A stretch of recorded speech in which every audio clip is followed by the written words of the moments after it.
수능 특강 영어 독해 2강의 5번 빈칸에 들어갈 말이고 빈칸은 글의 주제, 소재, 그래서 많이 반복된 말.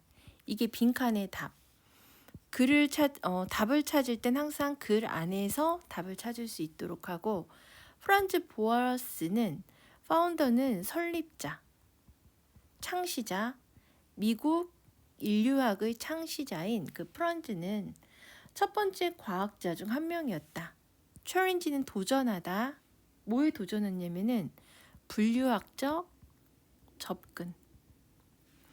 인간의 생물학적 다양성에 대한, 그러니까 인간들이 있어. 근데 이 사람들이 어떻게 돼? 생물학적으로 다양성이래.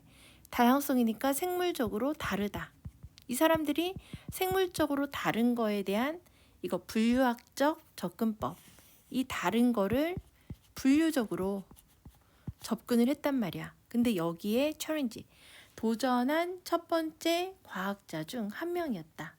어멍은 뭐뭐 사이에 있었다 이렇게 되니까 이 프란즈란 사람이 여러 명 사람들 중에서 있었다. 뭐의 여러 명이냐면 인간 생물학적 다양성의 분류학적 접근에 도전한 첫 번째 과학자들 사이에 있었다.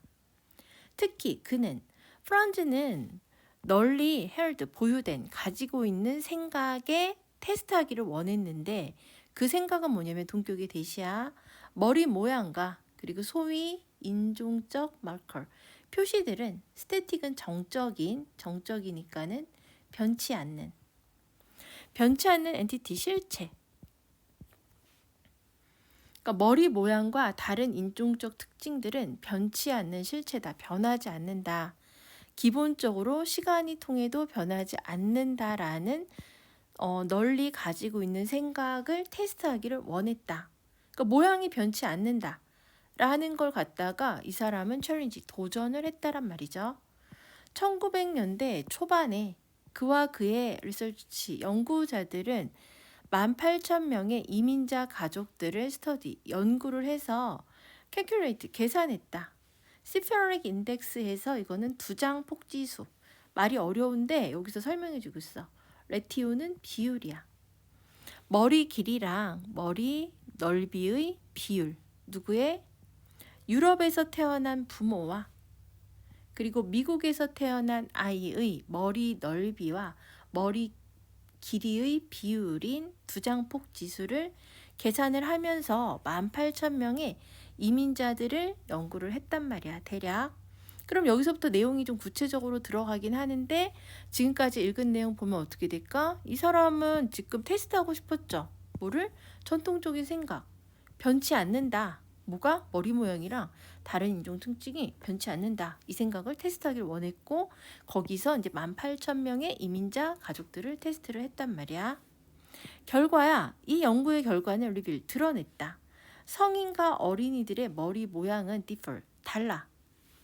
나데이 법비 A가 아니라 B야. 많이가 아니라 디그리 정도로 익스프레스 표현될 수 있는데 수학적으로 표현될 수 있는 정도까지는 다르다. 근데 아까 뭐라 그랬어? were static, 변치 않는다 그랬어. 변하지 않아. 그런데 지금 연구가 드러냈대. 뭐라고? 크진 않지만 어쨌든 다르다라는 걸 드러냈단 말이야. 이 발견은 지금 다르다라고 찾았지. 이 발견은 undermine은 해치다, 손상 끼치다 개념이야. prevalent는 널리 퍼진, 그 당시에 널리 퍼진 어떤 개념이겠어? 여기 아까 둘째 줄에서 답이 나왔죠. 변치 않는다라는 개념을 해쳤다. 이 얘기 들어가야 되니까 답은 1번 인종의 종류는 innately 선천적으로 스테이블 변치 않는다. 라는 그 아이디어를 해쳤다 해서 답은 그냥 깔끔하게 1번. 디퍼런스 차이점이야. 인용된 다양한 인종 사이에서 언급된 그 차이들은 변치 않는 것이 아니기 때문에 변치 않는 것이 아니야. 즉 뭐야? 변해. 그래서 differ. 변한다고 찾았죠. 변했기 때문에 이 사람은 결론을 냈어. that 이하를. 인종의 개념은 invalid니까 타당하지 않은 근거가 없다라고 결론을 냈대. 이 사람의 연구는 파운데이션은 기초. 기초가 되었다. 과학적 포커스는 핵심. 뭐에 대한 핵심이냐면 생물학적 접근, 레럴되는 뭐뭐라기보다 유형학적 분류라기보다는 생물학적 과정에 대한 과학적 초점의 기초를 레이드 만들었다. 놓았다. 이렇게 돼서 답은 1번 들어가면 되고, 프란즈는 미국 인류학의 설립자인 프란즈는 첫 번째로 인간의 생물학적 다양성에 대한 분류학적 접근에 도전한 첫 번째 과학자 중 한 명이었다. 특히 그는 널리 퍼진 개념에 테스트하기를 원했는데 머리 모양과 다른 인종적 표시들은 변하지 않고 특히 시간이 지나면서 변하지 않는다는 생각을 테스트하기를 원했다. 900년대 초에 그와 그의 연구자들은 대략 18,000명의 이민자들의 두장폭 지수, 그러니까 미국에서 태어난 아이와 유럽에서 태어난 부모의 머리 넓이와 머리 길이의 비율인 두장폭 지수를 계산하면서 이민자들을 연구를 했다.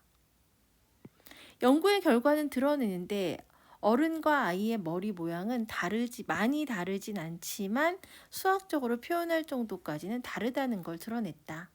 이 발견은 인종은 선천적으로 변치 않는다 라는 그 당시에 널리 퍼진 아이디어를 손상시켰다. 다양한 인종 사이에 언급된 그 차이는 변치 않는 것이 아니기 때문에 보아스는 결론 내기에 인종의 개념은 근거가 없다라고 결론냈다. 보아스의 연구는 유형학적 분류보다는 생물학적 과정에 대한 과학적 집중에 대한 초점에 대한 토대를 설립했다.